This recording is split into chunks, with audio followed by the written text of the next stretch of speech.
The ship was dying, and the stars did not care.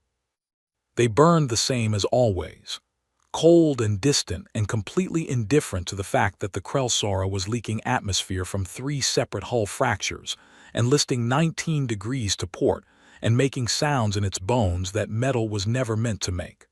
Low, grinding, structural sounds. The kind that came from a frame bending when it should not bend. Vex had stopped expecting the universe to acknowledge what was happening to them approximately 6 days ago. She sat at the communications console on what remained of the bridge and looked at her screens. Most of them were dark. 3 still worked. They showed her numbers she had memorized on day 2 and had been checking every hour since, in the small, irrational hope that the numbers would change.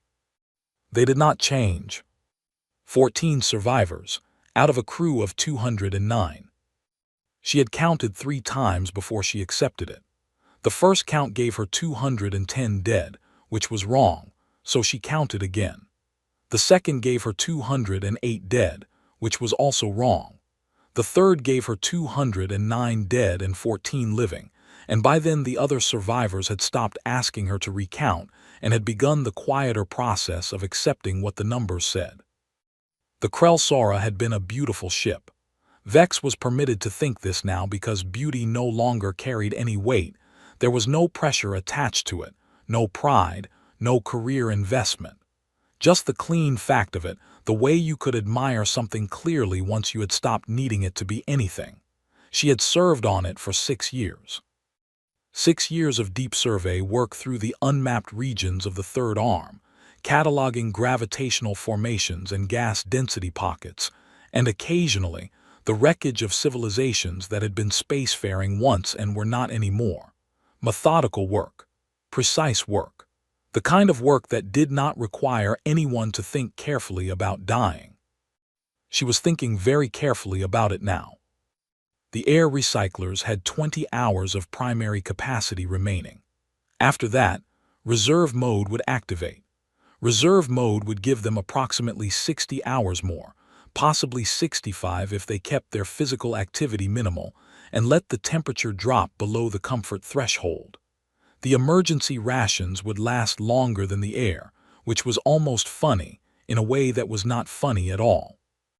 Vex had done this math. She had done it many times.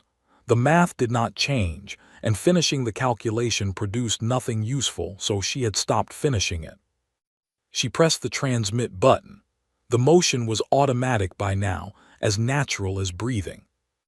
This is the Krell Collective Survey Vessel Krell-Sora, registry designation KCS7714.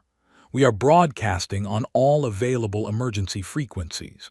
We have sustained catastrophic structural damage following a hostile engagement. We have 14 survivors. Life support systems are in critical condition. Our current coordinates are. She read the numbers from the screen in a flat, careful voice, the voice she had been using for 9 days, the one that did not crack because cracking accomplished nothing. We have no propulsion capability and cannot maneuver. If any vessel is receiving this transmission, please respond on any open channel. We will remain on broadcast. She released the button. The silence came back immediately, total, patient, enormous.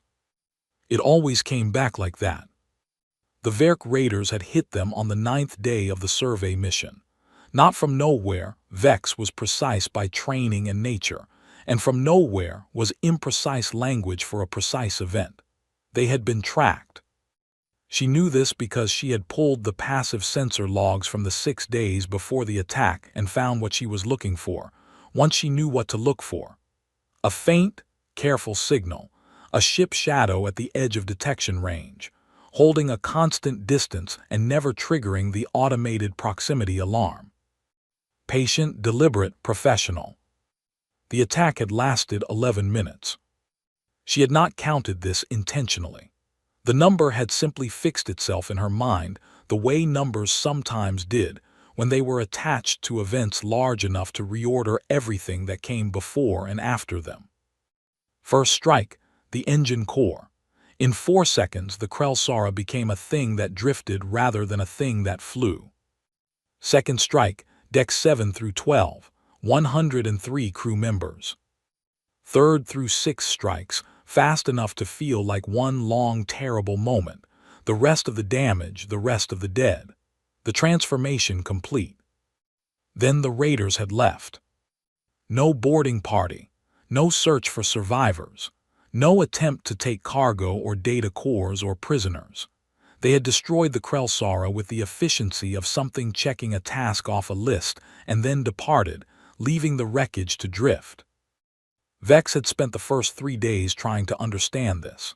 The Verk were not known for charity, but they were known for pragmatism, and destroying a survey vessel with no material gain was not pragmatic, which meant either the destruction itself was the point, someone had paid for the ship to disappear from this region of space, or the attack was a communication, and the message was addressed to someone who had not yet received it.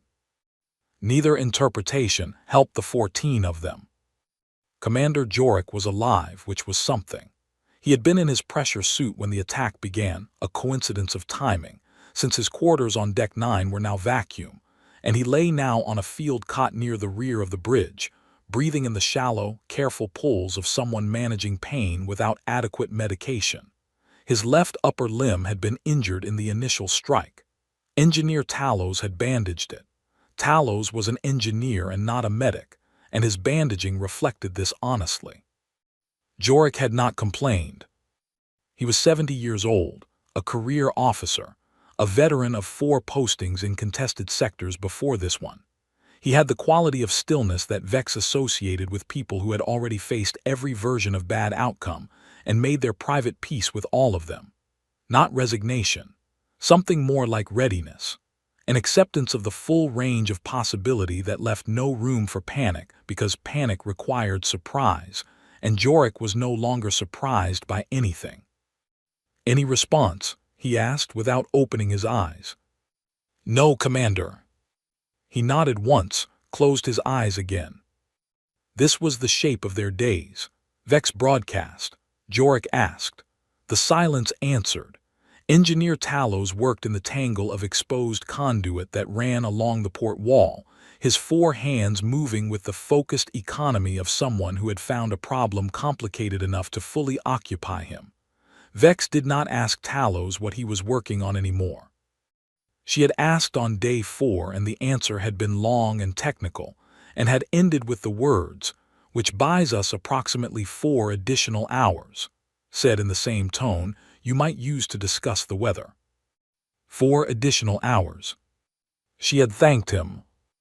Reth, the communications technician, had not left his cot in 3 days. He had broken 4 limbs in the initial impact, and the secondary infection had spread despite everything Talos had done, which was the best they had and was not enough. He breathed. He looked at the ceiling.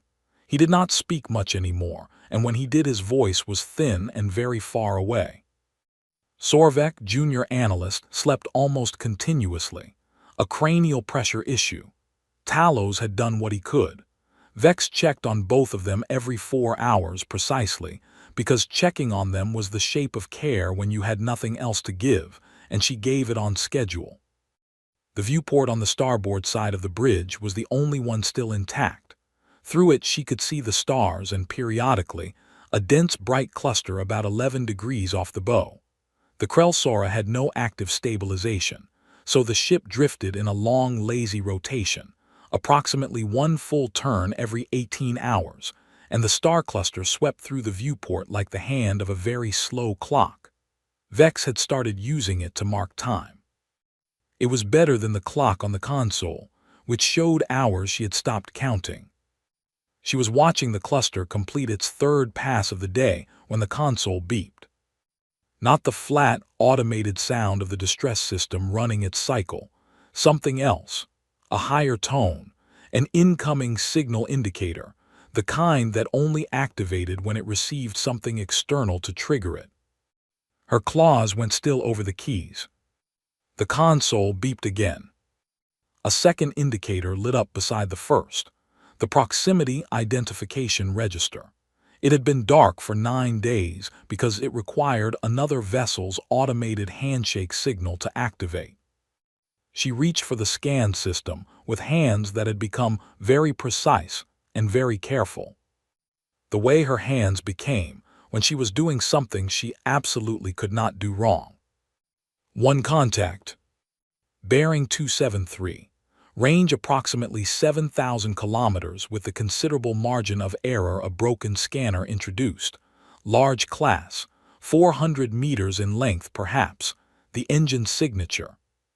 She cross-referenced the signature against the standard database. Not Threnny, not Verk, not any of the 16 species in the Compact's standard registry. She pulled up the extended file, the one for vessels outside the Compact's trade network, the one she had accessed twice in 6 years because it had almost never been relevant. The query ran. The result came back. She looked at it. She looked at the scan return again, at the distance, at the fact that the ship was simply sitting there, not approaching, not hailing, not doing anything at all except existing 7,000 kilometers off their port side in a silence that felt entirely different from the silence of the past 9 days. That other silence had been the silence of nothing. This one had weight. "Commander," she said. Her voice came out steady.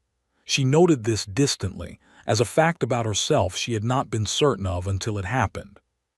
Jorik was upright before she finished the word. Not fast, his injury prevented fast, but with the controlled precision of someone moving correctly. He settled into the chair beside her and looked at the screen. Distance. 7,000 kilometers, bearing 273. He studied the scan return. His face did what it did when he was processing something unexpected, a brief and perfect stillness, like the surface of water just before something large moved beneath it. "Species identification?" he asked. She told him. The word sat in the bridge air. Down the corridor movement, other survivors stirring. Word traveled fast on small ships, and it did not need the communication system to do it. Jorik looked at the viewport for a moment. The star cluster was visible, very bright. He looked at it the way people sometimes looked at a fixed point when they were deciding something. When he spoke, his voice was level. It was always level. But there was something beneath the levelness now that Vex had not heard in 9 days, not once, not from him. She did not have a precise word for it. "God of the deep water," he said quietly. It was a very old Krell phrase, older than space travel, from the era when the Krell were still ocean floor creatures, and the deep water above them was the most dangerous and most sacred thing their world contained. The phrase meant something between we are in the presence of something vast, and there is nothing left to do but meet it. They did not use it lightly. Vex understood why he had used it now. She had read the files on humans.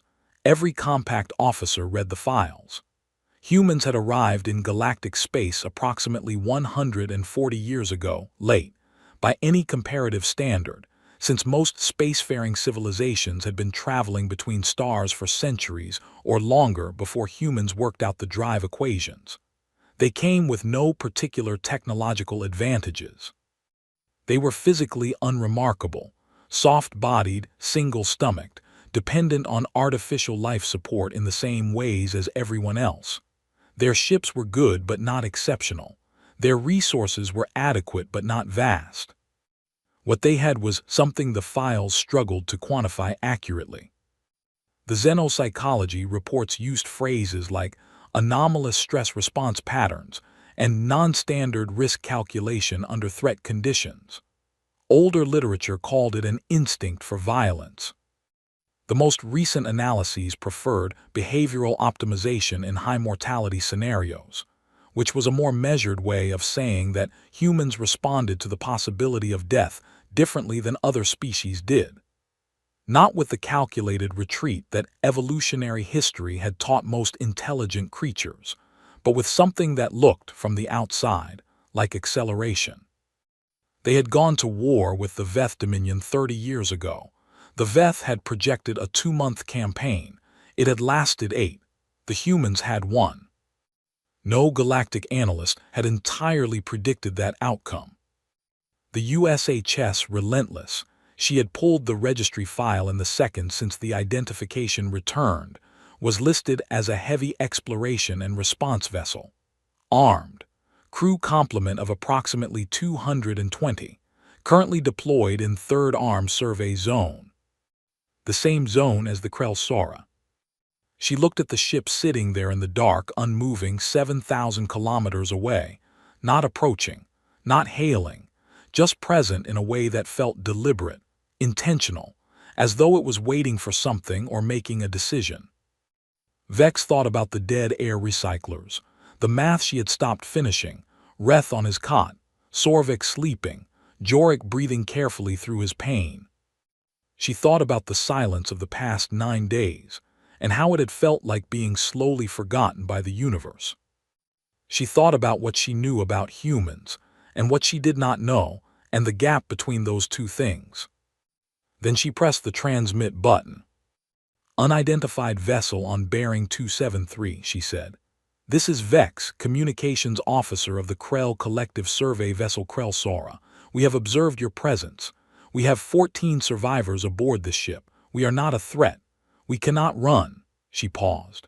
Not for effect, the pause was because she genuinely was not certain what to say next, which was not a condition she experienced often. We are asking for help. She released the button. For 4 seconds, the silence came back.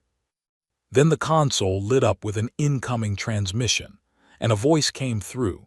A human voice, female, unhurried, with an accent that the translator rendered in flat compact standard, but that carried something underneath the translation. Some texture and weight that software could relay but not fully explain. Krell-Sora, this is Captain Sarah Marsh of the USHS Relentless. We read you loud and clear. A brief pause and then, we're coming to you. Sit tight. Just that. No conditions. No questions about the nature of the threat or the status of the wreckage or the political implications of a human vessel responding to a Krell distress call in a contested survey zone. No hesitation. No discussion. Just we're coming. Vex sat very still with her claw on the console and felt something move through her that was entirely unfamiliar. A sensation she did not have a precise word for in Krell, though the cross-species translation files offered the human approximation. Relief. The human ship began to move. The Relentless moved like it had somewhere to be.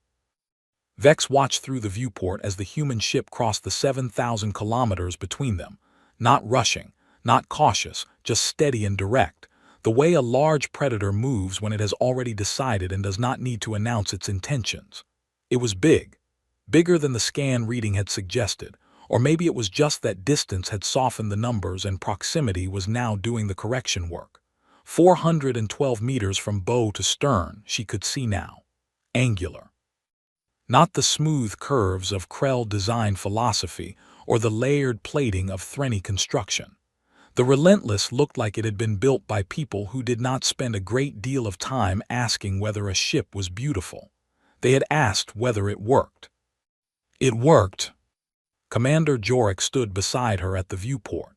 He had gotten up from the cot without assistance, which told her more about his current condition than any medical report she could have written. His bandaged limb hung at his side. He watched the human ship approach with an expression that Vex could not read with certainty, which was unusual because she had spent 6 years learning to read Jorik's expressions. Behind them, she could hear the other survivors moving. Quiet voices, the shuffle of careful footsteps in low gravity. 9 days of silence and waiting had reduced their conversation to the necessary minimum, but now there was a different quality to the movement, something that was not quite hope but was in the direction of it. Vex turned back to her console. The Relentless had matched their drift rotation and was now holding position approximately 400 meters off the port side. She could see the running lights, white, red, a green band along the lower hull edge. She could see, through the human ship's viewport, the faint internal lighting of what appeared to be a corridor. The communications channel opened. Krell Sara, we're going to send across a boarding team. Is your port airlock functional? Vex checked her panel. Partially functional. It will cycle, but the inner door seal is compromised. We have one emergency pressure barrier behind it. Good enough, the voice said. Captain Marsh, we'll work with that. Can you give me a crew status? How many are mobile and how many need medical transport? Vex went through the numbers. 9 mobile survivors, 3 mobile with difficulty, 2 requiring stretchers. As she spoke, she became aware of how clinical she sounded, and then aware that clinical was the correct register for this kind of information exchange, and then aware that she had been thinking in several layers simultaneously for 9 days and was perhaps slightly less composed than she appeared. Understood, Marsh said. Dr. Chen is coming across with the first team. She'll sort your critical cases first. Keep everyone where they are and let us come to you. Understood, Vex said. A pause on the channel. Then Marsh again. You did good keeping them alive this long. 9 days is not nothing. Vex did not know what to say to that. She said, Thank you, Captain. The channel closed. On the bridge of the Relentless, Captain Sarah Marsh clipped her earpiece and turned back to face her crew. They were watching her. They always watched her the way people watched the sky when they were trying to predict weather, not with fear, exactly, but with a particular kind of attention that was really about reading what was coming and positioning themselves accordingly. She was aware of this. It did not bother her. Dax, she said. Lieutenant Marcus Dax looked up from his weapons console. He was the kind of person who seemed permanently on the verge of saying something that would be either very funny or very tactless, and had spent most of his career narrowly choosing the first option. Captain. What are we looking at? 3 hull breaches, serious structural compromise on the midship section, at least 1 deck that's entirely open to space. Weapons are offline, engines are offline, life support is running on fumes. He looked at his screen, then back at her. Someone did a thorough job on them. Verk signature. Energy residue matches Verk heavy assault configuration, yeah. The kind they use when they're not trying to be subtle. He paused. The Krell Sora was a survey ship, Captain, not a combat vessel. Whoever called this in, they wanted that ship gone. Marsh looked at the wreck on the main screen. She had been looking at it since they'd first picked up the distress signal 4 hours ago, while she was deciding. She was done deciding. She had been done deciding for approximately 3 of those 4 hours. The 4th hour had been spent on the practical questions of approach, docking, and not making a bad situation worse. Tors, she said. Ensign Lena Tors looked up from navigation. She was 23 years old and had been on the Relentless for 7 months, and still sometimes had the expression of someone who was quietly amazed to be here, which Marsh had decided she would stop finding endearing in approximately another 4 months. Captain. Plot a drift match holding pattern. I want us close enough that a transfer cable across to their port airlock gives us a stable line. No thrusters after that unless I say so. I don't want our exhaust near their hull fractures. Yes, Captain. Dr. Chen. Dr. Yuna Chen was already standing at the bridge entrance with her field kit over one shoulder. She was small and fast, and had the quality of someone who had decided long ago that emergencies were her natural habitat. I heard the status report, she said. I need 2 medics and a cart. Can someone tell me what Krell physiology looks like before I go over there? I can send you the compact file. I've already pulled the compact file. It's 14 years out of date and was clearly written by someone who had never actually seen a Krell. I want someone who has. No one on the bridge had. I'll figure it out, Chen said, already turning. I usually do. Marsh let her go. She looked at the wreck again. 9 days. 14 survivors. Someone had hit a survey ship, killed 200 people and just left. And for 9 days, out of all the space between here and the nearest compact relay, The only thing that had answered that distress signal was the Relentless, because the Relentless had been 4 hours out when the signal finally crossed their detection range. Dax was still looking at his screen. "Verk raiders in this sector," he said, not quite casually. "You know they don't usually hit survey vessels unless they're protecting something, or being paid to protect something." "I know." Which means whatever the Krell-Sora was surveying, somebody wanted them not to survey it. "I know that too. And if they come back to check their work, then they'll find us here." She said it flatly, no inflection. "Get the weapons systems warm but passive. I don't want an active signature advertising what we're doing." "Already warming." She looked at him. He shrugged. "You had that expression when you were looking at the wreck. I've learned to read that expression." "What expression?" "The one that says someone is going to have a very bad day, and it's probably not going to be us." Marsh turned back to the main screen. "Let's get those people off that ship first." The boarding team came through the port airlock in a cluster, 6 humans in pressure gear, moving efficiently, carrying equipment that Vex did not recognize. They were shorter than she had expected. The files had given dimensions that she had processed intellectually without turning into a visual image, and the visual image was now adjusting several internal assumptions. They were soft-bodied and upright and moved with a directness that did not allow much room for hesitation. The one at the front was Dr. Chen. Vex knew this because of the medical kit, and because she came through the airlock already looking around in the purposeful way of someone whose job begins the moment they arrive. She saw Vex, gave her a single brief nod of acknowledgement and said, "Where are your critical cases?" without any preamble at all. Vex took her to Reth first. Dr. Chen crouched beside the cot, opened her kit and began working. Her hands were quick and small and very certain. She did not ask for explanation of what she was seeing. She made 2 quiet sounds, one that seemed to indicate she had identified the problem and one that seemed to indicate she had a plan, and began pulling equipment from the kit in a specific order.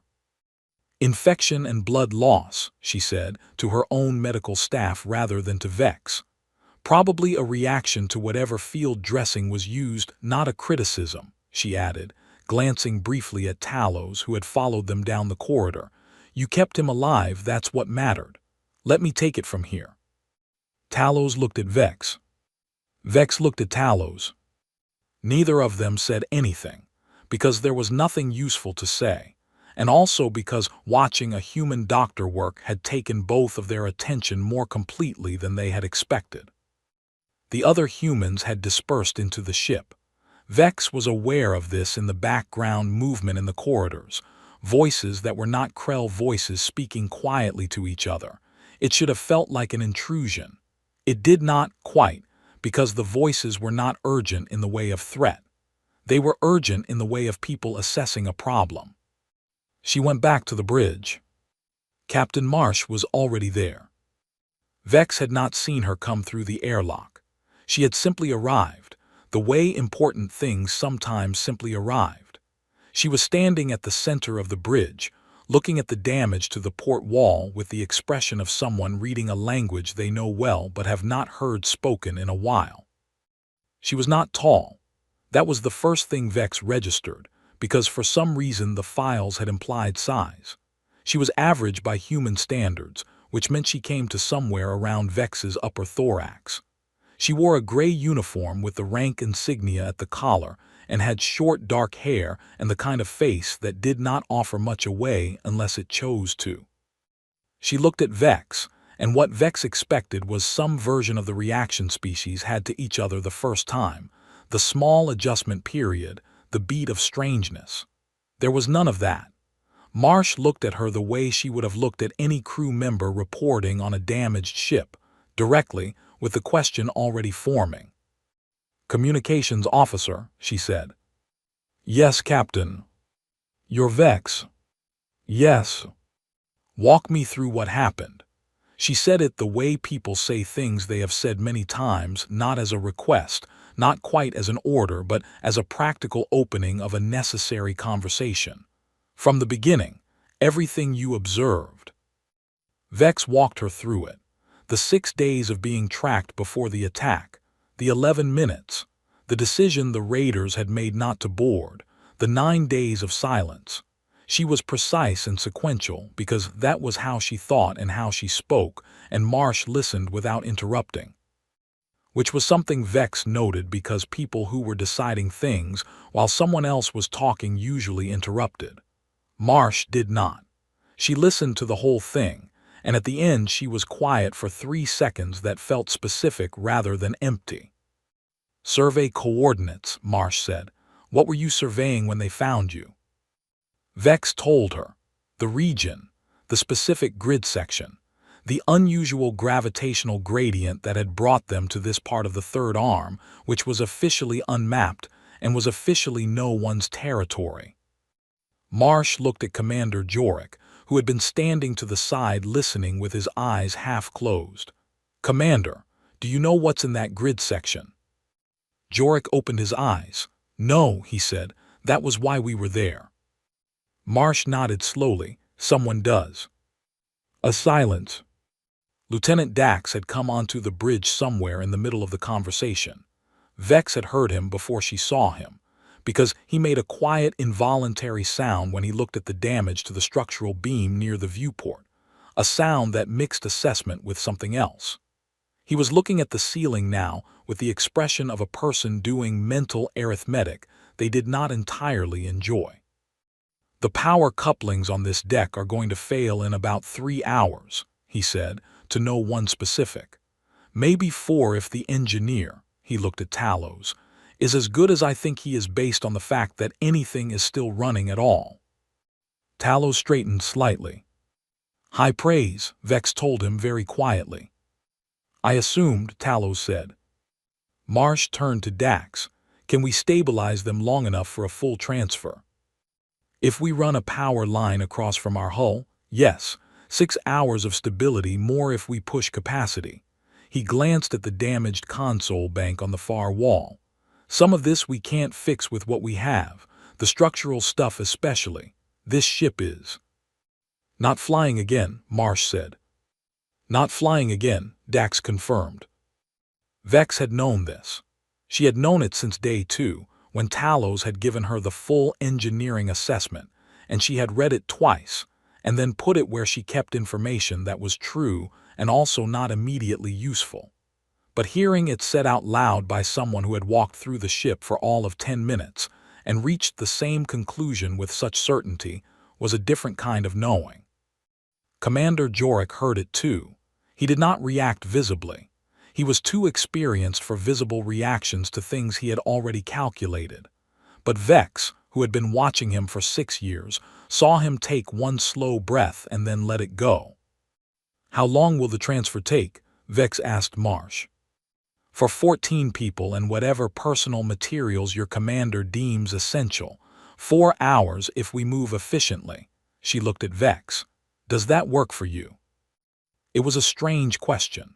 Vex turned it over briefly, because in theory the answer was obvious. 4 hours was within their air recycler window. They had limited alternatives. The answer was yes by every rational measure. But Marsh had asked it as though Vex's assessment genuinely mattered in the logistics calculation. "Yes," Vex said, "that works." "Good," Marsh turned to Dax. "Get the power line across. I want this ship stable while we work." Dax was already heading for the airlock. Marsh paused at the viewport, looking out at the stars and the wreckage of the exterior hull sections visible from this angle.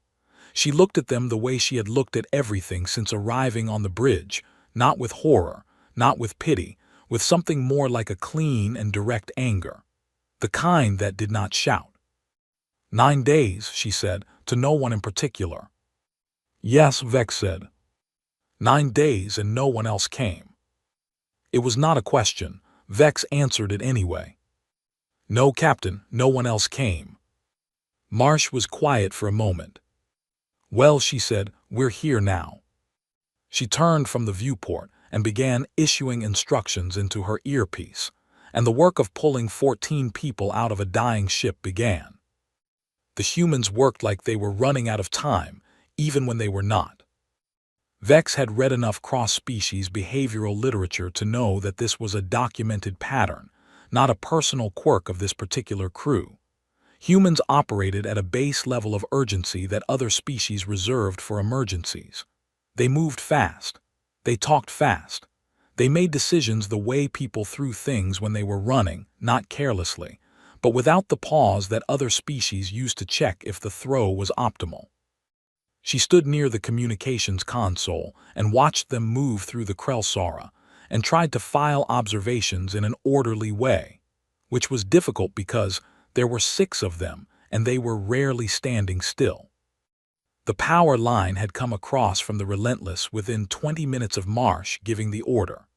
An engineer named Kowalski had run it personally, moving along the transfer cable between the 2 ships in a pressure suit, with the calm focus of someone who had done this before in conditions that were probably worse. He had connected it to the Krellsara's secondary junction, and the lights on the bridge had gone from dim and flickering to steady, and Talos had made a sound that Vex had never heard from him before, a short exhale, almost involuntary, the sound of someone putting down a weight they had been carrying for 9 days. She understood it exactly. Dr. Chen had moved from Reth to Sorvek to the other 2 seriously injured crew members with the systematic speed of someone working a checklist they had internalized so thoroughly. It was no longer a checklist but just thinking. She had 2 medics with her. They did not ask Vex to explain Krell biology beyond what Dr. Chen asked directly, and what Chen asked directly was specific and practical and sometimes surprising. The secondary circulatory system, Chen said, not looking up from Reth's arm. It runs parallel to the primary, right? Lower pressure. Yes, Vex said. Good, that's what I thought. That's why he's still here. She loaded something into the injector. His primary circulatory took damage from the infection, but his secondary compensated. Your species has better redundancy than the files give you credit for. Reth was looking at the ceiling with slightly more presence than he had managed in 3 days. His 4 eyes tracked Chen's movements with an expression that Vex identified as a combination of relief and extreme discomfort with being touched by an unfamiliar species, which was reasonable, and also was simply going to have to be managed. Am I going to be functional? He asked, in a voice that was thin but more fully present than it had been. You're going to be fine, Chen said. The word fine carried the flat authority of someone who had decided it was true and was not interested in negotiating the point. Reth looked at Vex. Vex looked at Reth. She seems confident, Vex said. She is confident, Chen said, still not looking up. There's a difference. Lieutenant Dax had taken a portable scanner and walked the length of the ship, what remained of the habitable sections, with the unhurried attention of someone reading a document in a language they were fluent in. He talked while he walked. Not to Vex specifically, though she followed him for a section because it was her ship and she felt the need to accompany the assessment. He talked in the way of someone whose thinking process was partially external, the words coming out as they formed rather than after they had been arranged. Here's what I don't understand, he said, ducking under a bent conduit in the corridor outside Deck 3. The Verk hit your engine core first, standard disabling shot. But then, he pointed at a section of wall where the plating had buckled inward from external impact. This angle, this strike came from below the ship, not from the side. They repositioned mid-engagement. Vex looked at the buckled plating. They were thorough. They were systematic. He scanned the next section. There's a difference. Thorough means you keep hitting until you're satisfied. Systematic means you have a specific sequence and you follow it. They knew which systems to take in which order. He looked at her. They've hit a Krell survey vessel before. She had not thought of it in those terms. She thought of it now.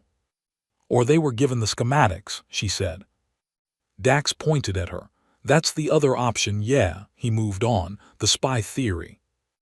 You read our situation report. The captain briefed us before we came across. 12 seconds. She briefs fast. He stopped at the sealed door of what had been Deck 7. The door was holding vacuum on the other side, which was why it was sealed, which was where 103 members of the crew were. He looked at the door for a moment with an expression that was not neutral, but also was not the kind of expression that required acknowledgement. Then he moved on. Vex moved with him. "How many survey vessels does the collective have operating in this sector?" he asked. 7 active missions in the third arm. The Krell Sora was the furthest out. 7, he said it quietly to himself, in a way that meant he was adding it to something. Okay. She wanted to ask him what the number meant in the context he was building it into. She did not ask because she was fairly certain the answer would not be immediately useful and would probably be unsettling, and she was managing her unsettlement intake carefully. They went back to the bridge.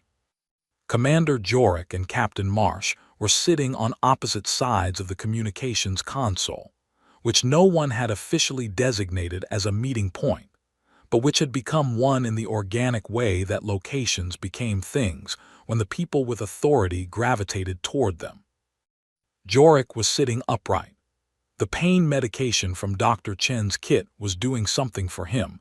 Vex could tell because the controlled quality of his breathing had eased slightly, less management and more rest. He still looked like a man who had spent 9 days sitting on the floor of a burning building, but he looked like one who had at least been handed a glass of water.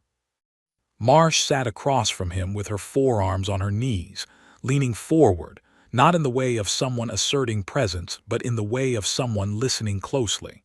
They had been talking for some time. Vex settled near the viewport and did not interrupt. "The collective will want to know why a human vessel responded to the signal before any compact member did," Jorik was saying. "The compact relay in this sector has been running at reduced capacity for 8 months, Marsh said. Your signal probably reached it on day 2. It may have been logged as low priority pending confirmation of origin." Jorik was quiet for a moment. Low priority. "There's paperwork," Marsh said, and there was something in how she said it that was not quite anger and not quite contempt, but lived in the territory between them. "There's always paperwork." "And you had no paperwork." "I had a distress signal and a course heading." She turned her hands up briefly, a human gesture, Vex noted. The translation of gestures across species was unreliable, but this one seemed to mean something like "what else would you need?" "The third arm is listed as a cooperative survey zone under the compact charter. That makes it my sector too." Jorik looked at her for a long moment. "You could have passed the signal to a compact member vessel and continued your own mission." "Yes. But you did not." "No." Another pause. "Why?" Jorik asked. It was the same question Vex had been turning over since the first moment the Relentless had appeared. She found she wanted to hear the answer. Not because she expected a tactical or political explanation. She had already worked out that neither of those applied here, but because the answer to why was the part the files had never fully covered. Marsh looked at the floor for a second in the particular way of someone choosing words from a larger collection than they intended to share. "Because there were people on the signal," she said, "and people on a signal 9 days out in the third arm are people who have run out of other options." She paused. "We don't need a reason past that." Jorik was quiet. Then he said, "The Veth War." Marsh glanced up. "I read the file," Jorik said. "When I was junior officer, 30 years ago, the projection was 2 months. The Veth were larger, better equipped, and had held that territory for centuries." His eyes were steady on hers. "No rational assessment of probability supported your outcome." "No," Marsh agreed. "But you won." "We did." "The file offered several theories," Jorik said. "Logistical failures on the Veth side, communication breakdowns, terrain advantages in certain sectors." A pause. "None of them fully accounted for the outcome." "No," Marsh said, "they wouldn't." What accounts for it? Marsh looked at the viewport. The stars moved slowly past it as the Krellsara continued its long, lazy drift. She watched them for a moment with an expression that Vex could not read with any precision, but that had something in it that was very old and also very clear. The Veth believed we would stop when it hurt enough, she said. They had a model. Every species they had ever fought had a point where the cost calculation tipped over and they quit. They were patient. They were very good at finding that point and pushing until they hit it. She turned back to Jorik. We don't have that point. The bridge was quiet. Not that you're incapable of stopping, Jorik said slowly. Not that, we stop all the time when we choose to. She said it plainly without drama. The difference is that we choose. It doesn't get chosen for us by the math. Vex turned this over. Engineer Talos appeared in the bridge entrance. He had spent the last hour with Kowalski, the human engineer, working on the power coupling stabilization, and something about the experience had left him with an expression that mixed professional respect with faint bewilderment. The coupling will hold for 7 hours, he said. Kowalski found a redundancy in the secondary system I had missed. Is this surprising? Vex asked. Talos considered the question honestly. Yes. It's a common system, Kowalski said from somewhere down the corridor. His voice drifted in through the open bridge door with the unconcerned ease of someone not bothering to step into a room to have a conversation. I've fixed it about 40 times. Talos looked at the door. On different ships. On this ship, it breaks about once a month. Talos absorbed this, and you have not replaced the component. We have 4 times. A pause. We order a new one, it breaks. We patch the old one, it holds. At this point, Kowalski's law says just patch the thing. Kowalski's law, Talos repeated, as though verifying it was a real thing. I named it myself, very official. Vex watched Talos process this exchange with the focused attention of someone encountering a logic system they had not previously modeled. She understood the feeling. She was about to say something when Dax walked back onto the bridge with his scanner in his hand, and his expression 3 degrees more serious than it had been 20 minutes ago. He looked at Marsh. Marsh looked at him. The look they exchanged lasted approximately 1 second. And in that 1 second more information passed between them than Vex had managed to extract from 9 days of sensor readings. How long? Marsh said. Long-range passive picked them up 6 minutes ago. I wanted to verify before I brought it up. He turned the scanner so the screen faced the bridge. 3 contacts. The engine signatures were clear enough even on passive long-range to remove any question about their origin. They're on an inbound vector. Moving at 3/4 thrust, not full speed, not casual either. Comfortable, like they already know nothing out here is going to give them a problem. He paused. Estimated arrival, 5 hours 40 minutes. Verk Raiders. 3 ships. Vex stood very still. She was aware, in the back of her mind, of the math she had spent 9 days carefully not finishing. She was aware of Reth in the corridor and Sorvek on his cot, and 11 other people who had survived 11 minutes of systematic destruction and 9 days of silence.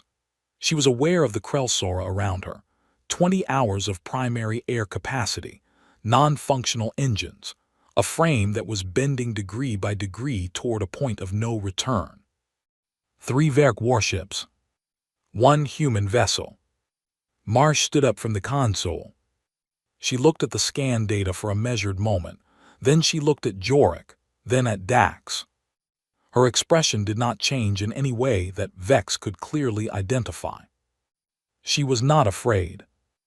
Vex had seen people who were not afraid because they had not yet understood the situation. She had also seen people who were not afraid because they had decided the fear was not a useful tool right now and had put it somewhere else for later. She had very rarely seen people who were simply not afraid the way some surfaces are simply not wet, constitutionally, at the base level. She was not entirely sure which category Marsh belonged to. She was not entirely sure the categories covered it. "All right," Marsh said. She said it the way you said a word that was beginning and not ending, the way you said, "Okay, here we go.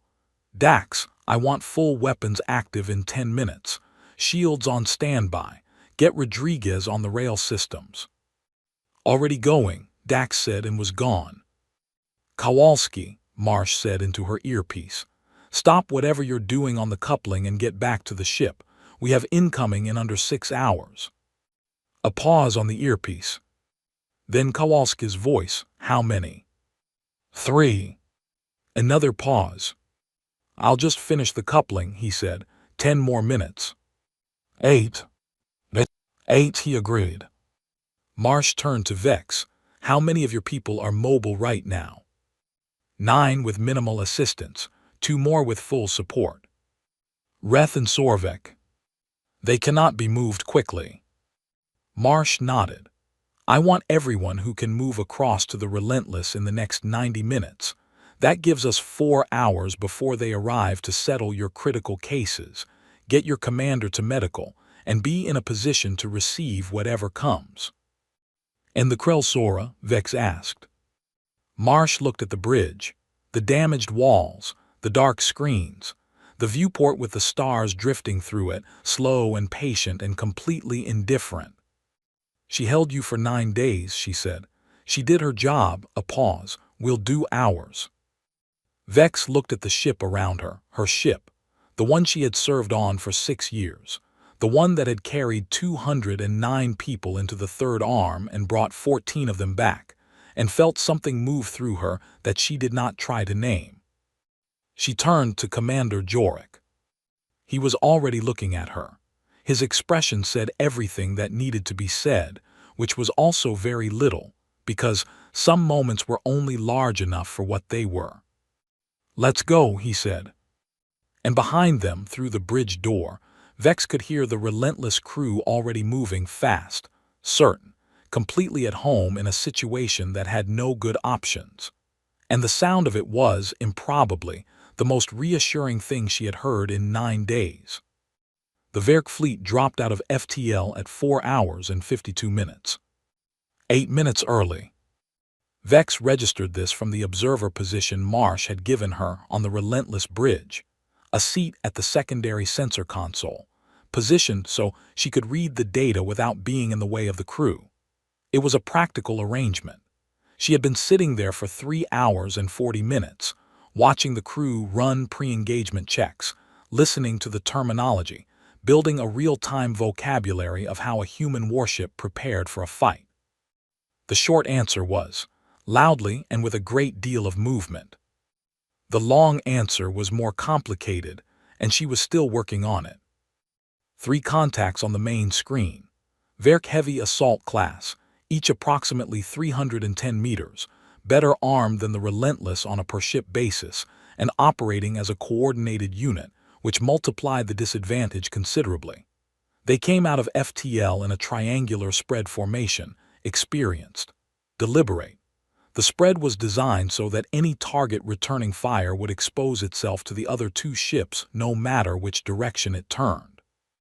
Vex had studied enough tactical history to recognize the formation. She had also studied enough tactical history to understand what it meant when a force deployed it against a single opponent. It meant they did not expect a long engagement.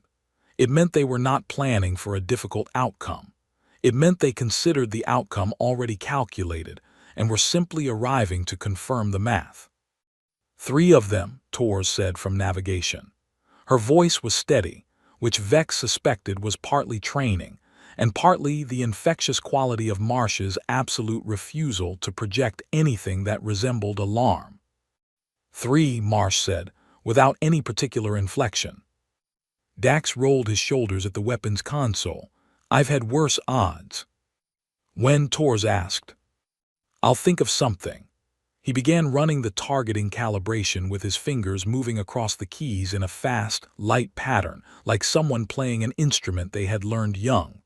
"Rodriguez, I want the rail systems on the lead ship first pass. Port and starboard both. Don't wait for my call, just fire on acquisition." Rodriguez's voice came through the deck comm. "Rail systems are warm. Acquisition set." "Good," Dax looked at the screen. "Here we go." The Verk lead ship opened a hailing channel. The voice that came through was the particular kind of calm that came from certainty, not the controlled calm of someone managing difficulty, but the deep, unworried calm of someone who did not expect difficulty. The translation came through in flat, compact standard, but the register was clear enough. Vex had heard the Verk speak before, in trade contexts and at compact summits. She knew the register. This was the register they used when they already knew how something ended. "Human vessel, you are in unregistered space operating outside your charter zone and in the presence of a Verk enforcement action. Stand down your weapons. Hand over the Krell survivors. Leave this sector and do not return. You have 3 minutes to comply. This offer will not be repeated." The bridge was quiet. Marsh looked at the hailing channel indicator on her armrest console. She looked at it for a long moment with the expression of someone reading a document that had said something they found genuinely interesting. Then she pressed the response channel. "This is Captain Sarah Marsh of the United States Humanities ship Relentless. I've got 14 Krell citizens aboard this vessel who needed help and got it. They're not going anywhere with you." A pause, very short. "As for your offer, I'm going to decline." She closed the channel. 1 second. 2. The Verk lead ship fired. The first impact hit the Relentless on the port forward shield array, and the whole ship rang like something enormous had struck it with something larger. Vex grabbed the edge of her console. The lights went amber. Half a dozen alert indicators lit up across the bridge boards, and the sound they made was not the calm, measured tone of a ship monitoring a situation, but the sharper sound of a ship that had just been hit. "Port shields at 72%, Torres called out. "Hull integrity holding." "Rodriguez, fire." Dax said it the way you said a word you had been waiting to say. The Relentless shook differently this time. Not the impact shake of taking a hit, but the deep, structural vibration of its own weapons discharging. The rail systems were not the ship's largest weapons, but they were the fastest cycling, and the sound of them was a hard, rapid percussion that Vex felt in her lower thorax rather than heard with her upper hearing organs. On the screen, the Verk lead ship's forward section took 2 impacts in 4 seconds. Not catastrophic, not close, but not nothing either. "They're recalibrating shields," Dax said, reading his screen. "Smart. They've got good reactive systems, Torres." "Already moving," Torres said, and the Relentless moved, not a smooth turn but a hard angled burn that pushed everyone against their seats and sent the star field on the main screen swinging through 60 degrees in about 3 seconds. Vex held the console with both upper limbs and made a mental note that human inertial compensation was adequate, but the operating tolerance was different from Krell standard. What they considered acceptable G-force on a combat maneuver was higher than anything the Krell had ever done deliberately. The second Verk ship fired from the right. The impact hit the starboard aft section, and the lights dropped to red for 2 seconds before the backup systems caught and brought them back to amber. Something on the deck below the bridge made a sound like structural protest. "Starboard aft shield array is down," Torres said. "Hull breach on deck 11, emergency bulkhead sealed." "Is deck 11 occupied?" Marsh asked. "No." "Then we're fine." Dax was already firing.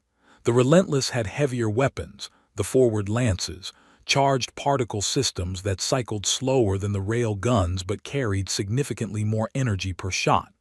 The first lance discharge lit up the main screen in a hard white line and hit the second Verk ship directly amidships. Not a glancing shot, not deflected.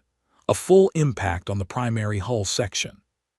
The second Verk ship's running lights went out for 4 seconds. Then came back. Then went irregular. "Damage," Marsh said. "Their main power coupling took it," Dax said. "They're running on backup, speed reduced by," he checked, About 40%, maybe more. They're going to take a few minutes to sort themselves out. Then ignore them for now. Focus 2 through 4 on the first ship. On it. Vex watched the first Verk ship on the screen and tried to process what she was observing in the context of everything she knew about space combat, which was mostly theoretical. The Verk were not retreating. They had expected this engagement to last 3 minutes. This was clear from their formation, from the speed of their advance, from the confidence in their opening hail. They had expected the Relentless to calculate the odds and reach the obvious conclusion. The Relentless was not calculating the odds. Or perhaps it was, and had simply reached a different conclusion. The third Verk ship came around the left side on an attack vector aimed at the Relentless's exposed starboard flank, the one without the shield array. And Vex opened her mouth to say something, because from her console she could see the angle, and the angle was not good. Marsh had already turned to Tors. "Flip us now." Flipping. The Relentless rolled. Not a gentle bank. A full axial roll, 180 degrees in about 2 seconds, which flipped the intact shield array into the path of the incoming fire and exposed the aft hull section, which had more armor than the starboard midsection, which was apparently a calculation Tors had made without being asked, because she had already adjusted the thrust burn to compensate for the new orientation by the time the roll completed. The third ship's shots hit the shield held. 61% on the port array, Tors said, still functional. Good, keep rolling. I want us presenting a moving target, not a fixed one. The Relentless kept rolling slowly, a long, continuous rotation that made the star field on the main screen turn in a lazy circle. Vex watched the Verk ships on the tactical display instead of the main screen, because the main screen was currently disorienting in ways she did not need. "Here's the thing about the triangle formation," Dax said, talking while he worked, firing between sentences with the ease of someone accustomed to multitasking under conditions that should not permit it. "It's great if the target holds position. If the target doesn't hold position, the 3 ships end up shooting around each other." He fired. Lance discharge. The lead ship's shield array took the hit, and the screen showed the cascade failure starting along the left side of their defensive envelope. There. Cascade on ship 1. Tors, nose 30 degrees left. 30 left. Firing. The lead ship's left shield collapsed. The Relentless fired 3 rail shots in half a second into the exposed hull section, while the shields were down. Fast. Precise. The kind of precision that came from Dax's hands knowing where the keys were in the dark. From a calibration process, he had clearly run enough times that it was not a process anymore but a reflex. The lead ship went dark. Not destroyed. Not immediately. But all propulsion cut out simultaneously, and the ship drifted and turned slowly on its own momentum like something that had stopped deciding to move. Disabled. 1. The second ship was still dealing with the power coupling damage. Its weapons were firing, but the accuracy had suffered. 2 shots went wide. A third clipped the Relentless's forward hull and shook the bridge, but clipping was different from hitting, and the damage report that Tors called out was manageable. "Deck 9 is complaining," Tors said. "Minor hull stress, no breach." "Tell Deck 9 to manage," Marsh said. Vex did not ask who on Deck 9 she expected to receive this message. The third ship had realized something. Vex could see it in the tactical data. The third Verk ship had adjusted its speed and heading, not an attack adjustment, a positioning adjustment. It was moving to a different part of the tactical space, a part that was further from the Relentless and also further from the other 2 Verk ships, as if it had decided to remove itself from a specific proximity. "Ship 3 is pulling back," Tors said. "I see it," Marsh said. "Are they retreating?" Marsh watched the movement on the screen for a second. "No, they're thinking." "Thinking what?" "Thinking that this is not what they planned for." She did not sound satisfied by this. She sounded like someone watching a variable shift and accounting for it, which means they're going to try something else. Dax, can we get the second ship before they figure out what it is? Working on it. He was already running new targeting. The second Verk ship had restored partial power, but partial power was not full power, and the accuracy of their return fire confirmed it. Their weapons lock is slow. If Tors gives me a steady 3-second window. I can give you 2, Tors said. 2 works. Tors gave him 2 seconds of straight heading, and Dax put a full lance discharge directly into the second ship's main weapons bank. The explosion on the screen was significant. Not a destruction. The ship was still there, still powered, still present. But the weapons bank was gone, and a ship without weapons in the middle of a fight was a ship that had only one remaining function, which was to leave. The second ship left. It did not do it gracefully. It did it in the way of something that has calculated fast and reached an unpleasant conclusion, and decided the conclusion was actionable. Full thrust. Away vector. Heading out of the engagement zone and not stopping. 2 down. The third ship was still there. Still thinking. Here it is, Dax said quietly. The third Verk ship opened a hailing channel. This time the voice was different. Not the first speaker, a different rank, a different register. And the register was not the deep, certain calm of a force that had already won. It was something Vex had not heard from a Verk speaker before in any context. It was careful. Human vessel. This engagement has exceeded standard parameters. We request a cessation discussion. Which was the way the Verk said they wanted to stop. The bridge was quiet. Marsh looked at the screen. The disabled lead ship drifting, the retreating second ship getting smaller, the third ship sitting at extended range and waiting. She pressed the response channel. You attacked a survey vessel and killed 209 people, she said. You left 14 survivors to die in a wreck. You came back to finish the job. A pause. There is no cessation discussion. She closed the channel. Then she looked at Dax. Finish it, she said. What happened next was not clean. Nothing about the third Verk ship's end was clean. It tried to run, and the Relentless was faster. It tried to return fire, and the return fire found nothing but rolling shields and answered back with everything the Relentless carried in its forward lance arrays. Fired in a sequence that Dax ran like a man who had been waiting his entire career for precisely this firing solution. It took 4 minutes. Then the third Verk ship was a debris field, and the Relentless was the only thing with running lights in this part of the third arm. And the bridge was very quiet for a moment, except for the ship systems cycling down from combat readiness and Tors reading out the damage report in a voice that remained steady all the way through. Shields at 38%, 2 minor hull breaches sealed by emergency systems, 1 weapons array offline, Deck 9 structural stress, Deck 11 breach already contained, no casualties. No casualties. Vex sat at her borrowed console and looked at her hands and realized she had been holding the edge of it hard enough that her grip had left stress marks in the composite material. She released it carefully. Commander Jorik was in medical.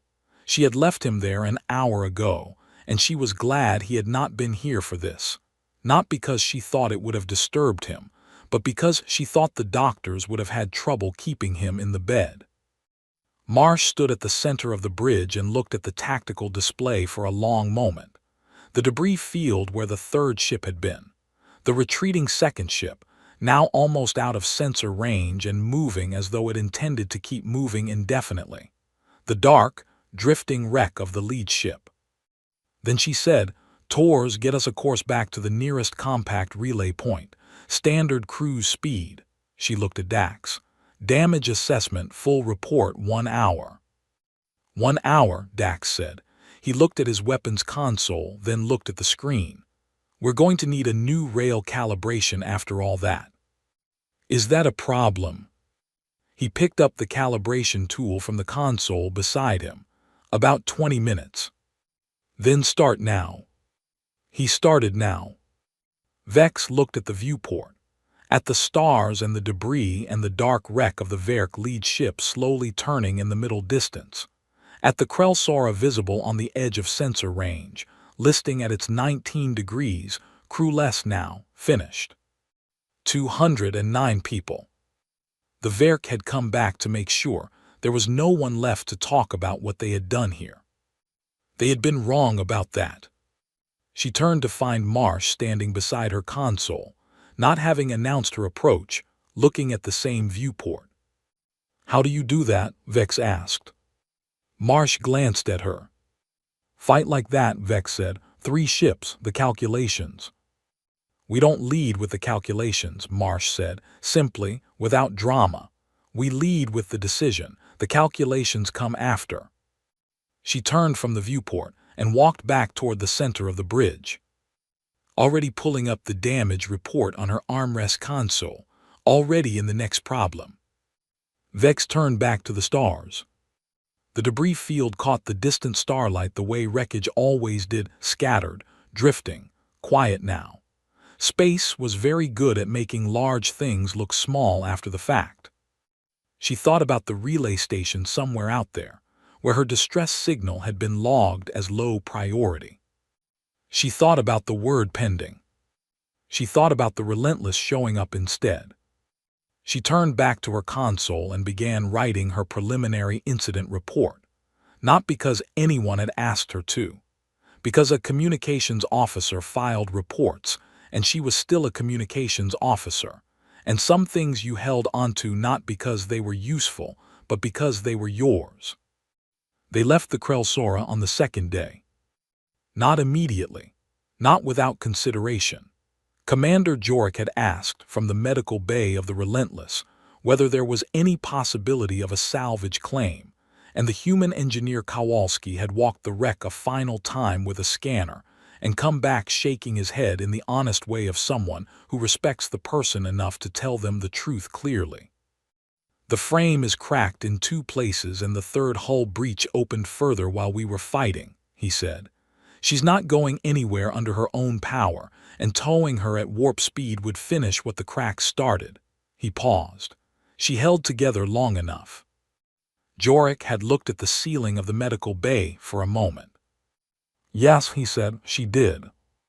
Marsh had offered to scuttle the Krell-Sora cleanly, a full systems discharge, no wreckage left for the Verk or anyone else to pick through for data cores or survey records. Jorik had accepted. The discharge was quick. Vex had watched it from the Relentless viewport with her hands folded and said nothing, because there was nothing to say that was proportionate to what she was watching. And she had learned in the last 10 days that the things that were too large for language were best met with silence rather than with words that couldn't carry the weight. The Krell-Sora went quietly, the way good ships deserve to go. The Relentless ran at 3/4 speed toward the nearest compact relay point, a journey of approximately 4 days at that pace. The reduced speed was a concession to the structural stress on Deck 9, not critical, Kowalski said, but worth treating carefully, and Marsh had made the concession without discussion, which Vex noted as a data point about how Marsh weighed speed against the safety of her crew. The calculation was not even close enough to require discussion. The 14 Krell survivors occupied a section of the crew quarters on Deck 6. The Relentless had room. It was built for a crew of 220, and Marsh ran it with 194, which left space that was used for equipment storage and emergency capacity. The crew had cleared a section in about 3 hours on the first day, not reluctantly, practically, in the way this crew did most things. Vex had a cabin to herself, small by Krell standards, which meant approximately the right size by any reasonable standard. She slept in it for 6 hours on the first night and woke up in the dark and lay still for a long time, listening to the Relentless around her, the deep, steady hum of its engines, the occasional distant sound of the crew on night rotation, the ship breathing the way, a healthy ship breathed, even, controlled, all systems running as designed. She had not heard a ship breathe like that in 10 days. She lay still and listened to it for a while before she got up. Reth was in the medical bay, which occupied a significant section of Deck 4, and was staffed around the clock by Dr. Chen and her 3 medics. The infection was responding to treatment. Not fast enough for Reth's comfort, which he expressed by asking Chen every 4 hours how much longer he would be there, and Chen expressing her answer by continuing to treat him at the same pace regardless of the question. "She doesn't change anything when I ask," Reth said on the second day when Vex visited him. "No," Vex said. "I've asked 6 times." "I know." He looked at the ceiling. "At least it's a different ceiling." Sorvek was recovering more slowly. The cranial pressure issue required careful management, constant monitoring, medication that Dr. Chen had synthesized from the Relentless's stores after reading the Krell medical files with the focused speed of someone who processed technical material the way other people processed food.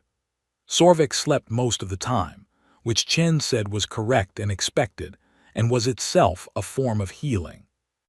"His brain is doing the work," she said. "Sleep is the work." "Is he going to be fully functional?" Vex asked. "Ask me again in a week."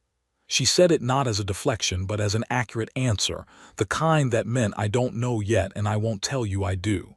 But I'm not worried, which, for reference, is a meaningful statement. It was, Vex decided, a meaningful statement.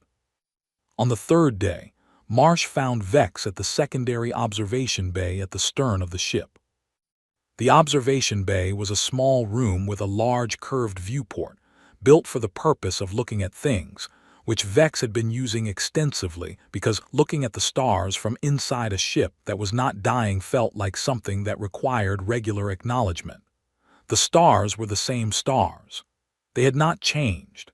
She was the one who had changed in relation to them, and sitting with that change seemed important. Marsh came in, looked at the viewport, and sat down in the second chair with the ease of someone who had been in this room many times. They sat in silence for a moment. "How are your people?" Marsh asked. "Better," Vex said. "Reth is recovering, Sorvek is stable, the others are," she considered the word, "adjusting." "Adjusting." 10 days ago there were 209 of us. She said it simply, without inflection, because inflection would have implied there was an appropriate emotional register for the sentence, and she did not know what that register was. "Now there are 14. That is a large adjustment." Marsh was quiet. "Do you lose people?" Vex asked. "Yes. Often. More than any version of this job should require." She turned the question over before she answered it more fully. "Less than it used to. We've gotten better at some of the things that used to kill us. Not all of them." A pause. "We still have the habit of going to places we probably shouldn't go." "The third arm," Vex said. "Among others." Vex looked at the viewport, a star cluster in the far distance, dense and bright, catching the long attention of the ship's passage. "The files on your species describe it as a risk calculation failure," she said. "The behavioral tendency. They frame it as an evolutionary leftover, something that was useful when humans lived on one planet and is now," she paused for the right word, "poorly calibrated for the actual threat environment." Marsh made a short sound that was not quite a laugh. "What?" Vex said. "That's a very polite way to put it." "What would be an impolite way?" "That we're a species that was almost wiped out so many times on our own planet that the individuals who survived were the ones who couldn't stop fighting even when stopping was the smart call." She said it without self-pity, the way you recited a fact that was old enough to be just a fact. The vet thought that was a flaw, something to use against us. Wait long enough, hurt them badly enough, and the calculation shifts. She turned to look at Vex. "The calculation doesn't shift." "That's not a calculation. That's a floor." Vex processed this. "A floor," she said. "The lowest we go, where we stop falling." Marsh looked back at the viewport. "You can push us to it. The Veth did. Plenty of others have tried, but you can't push us through it." "Is that why you came?" Vex asked. "When you got the signal?" Marsh was quiet for a moment. "I came because there were people who needed help," she said. "That's the whole answer. It doesn't have a more complicated version." The files suggest. The files are trying to explain something with language that was built for different things. She said it without irritation, as a plain observation. You can't fully explain why a person runs into a burning building by talking about evolutionary psychology. The explanation is true and also completely misses the point. She turned to Vex. "The point is that there were people in the building." Vex looked at her. "You ran toward the building," Vex said. "That's what we do." Silence, clean and full, the kind that did not need to be filled. Vex thought about 9 days. She thought about the distress signal going out 87 times and coming back with nothing, 87 times. The silence so consistent and complete that she had begun to mistake it for the universe's actual position on the matter. She thought about the small moment when the console had beeped with an incoming signal, and she had not let herself feel what she felt because feeling it before she knew what it was would have been its own particular cruelty. And then it had been a human ship. "And then we're coming, sit tight." "I have a question," Vex said. "Go ahead." "When you heard the distress signal, before you knew who we were, what species, whether there was any political reason to respond." She paused. "Was there a moment where you considered not going?" Marsh looked at her for a moment. Then she said, "No." One word, flat and clean and not offered as bravery, the way some species would have offered it, just as a fact about the decision. The decision had not contained that option. Vex turned back to the stars. She thought about the compact relay station that had logged the signal as low priority. She thought about the 16 spacefaring species in the standard registry, none of whom had come.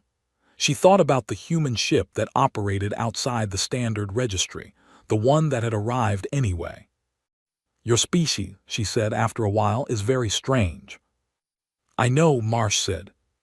"The files don't cover it adequately."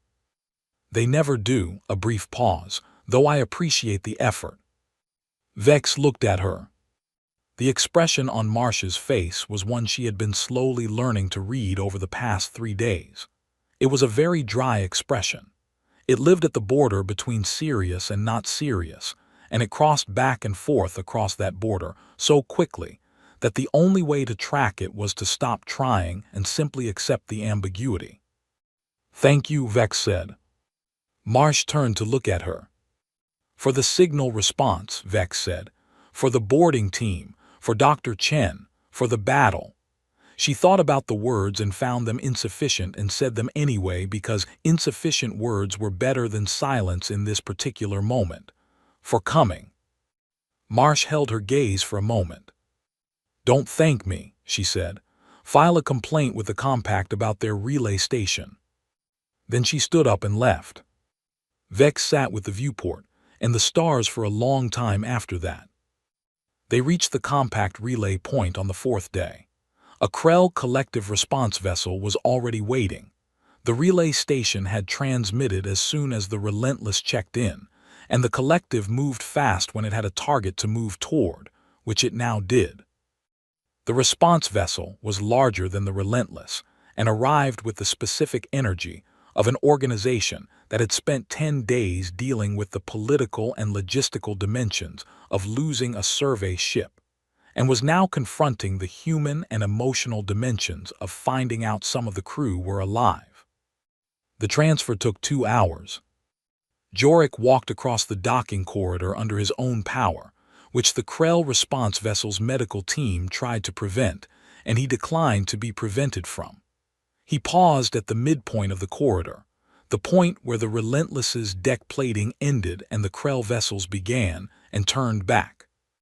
Marsh was standing at the docking entrance. He looked at her for a moment. Then he put his right upper limb across his chest. A Krell gesture, old, formal, from a register of the culture that was rarely used in modern contexts. the gesture that meant I acknowledge a debt that has no transaction. Marsh put her right hand flat against her own chest, a human gesture that Vex did not recognize the formal origin of. But she recognized it the way you recognized anything that communicated clearly across a gap it had no technical reason to cross. Jorik turned and walked onto the Krell ship. Vex was the last one across. She stood at the docking entrance of the Relentless with her report already filed, preliminary incident documentation, submitted to the Collective's intelligence office on the relay station 3 hours ago, containing everything she had observed, calculated, and concluded in the past 10 days. The full account of the attack, the 9 days of silence, the human ship, what it had done, what humans were, or the closest she could get to that in the format of an official report, which was a format that was very good at carrying facts and less good at carrying the texture of things. She looked at the relentless crew working around her, finishing the docking procedures, moving with their characteristic directness, talking at the volume of people who had decided a long time ago that life was shorter than it looked, and there was no reason to be quiet about it. Dax was recalibrating the rail system. He had been recalibrating it, on and off, for 2 days. He did it in the manner of a person who was mildly annoyed at a piece of equipment he also clearly liked, the way you were annoyed at something you trusted. Torres was running the post-transit navigation checks, calling out numbers in the crisp, steady voice that Vex had come to associate with her specifically. Dr. Chen was in the medical bay, which she had apparently not left except to sleep, continuing to run diagnostics on patients she had already stabilized, because stabilized was not the same as done. Kowalski was somewhere in the lower decks, talking to a power coupling. And Marsh was standing at the far end of the docking corridor with a datapad in her hand, and 3 separate crew members trying to get her attention at the same time. And she was answering all 3 of them in the unhurried, sequential way of someone who had no intention of being rushed, and no need to announce this fact. Vex looked at all of it. She turned to Marsh, who had noticed her still standing at the entrance. Marsh noticed most things and gave a brief nod across the distance. Vex returned it. Then she crossed the threshold onto the Krell ship. The incident report was entered into the Collective's official record 4 days after Vex returned home. It was flagged by the intelligence office, then by the diplomatic office, then by the office of the Admiral Commander, who read it twice and forwarded it to 3 other offices with a personal annotation that Vex was never shown, but heard about later in the particular way that official annotations sometimes became unofficially known. The annotation reportedly said, "Read this carefully. Then read the part about what they did when 3 warships showed up. Then tell me what our relay response policy says about pending signals from the third arm." The relay response policy was revised within 6 months. The Verk raiders did not return to the third arm survey zone. Not that month, not that year, not in the years that followed. The Collective's intelligence service ran analysis on Verk movement patterns in the region, and the conclusion was straightforward. The raiders had revised their operating assumptions following the engagement.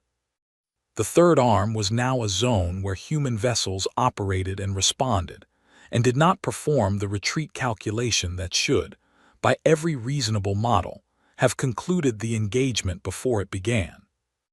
The Verk were pragmatic. Pragmatic entities updated their models. Among the spacefaring community, the incident generated the particular kind of attention that quiet things sometimes generated. Not the loud attention of a battle covered by relay broadcasts, but the careful, private attention of intelligence offices and tactical analysts and species representatives at compact summits, who read Vex's report and discussed it in the measured language of people who were recalibrating their models. What none of the reports captured, and what Vex was aware none of them would capture, was the weight of the console beeping on the 9th day. The specific quality of those 4 seconds of silence after she had transmitted, the silence before Marsh's voice came through.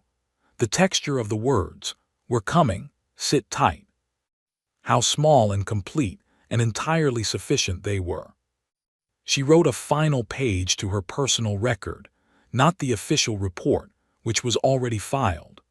A private document that was not for the collective or the intelligence office or the diplomatic office or any of the offices that would revise their policies and update their models in the aftermath. She wrote it for herself, because some things needed to be said somewhere, even if only for the record that no one else would read. The signal went unanswered for 9 days, she wrote. The universe is very large and largely indifferent, and 9 days of silence is enough to learn this in a way that no theoretical study covers. On the 10th day, a human ship responded. The files on human behavior describe a species with poor risk calibration, high aggression thresholds, and an anomalous relationship to the survival calculation. The files are accurate on all of these points and wrong about what they mean. What they mean is this: when the signal went out, the human ship came, not after a committee discussion, not after a policy review, not after a calculation that weighed the risk against the return. Just, "We heard you, we're coming." I do not fully understand humans. I am no longer certain the files are the right tool for it. What I know is that there were 14 of us, and the ship that came had 219 people aboard, and not one of them hesitated. That is the complete and total record of what I observed. It is enough.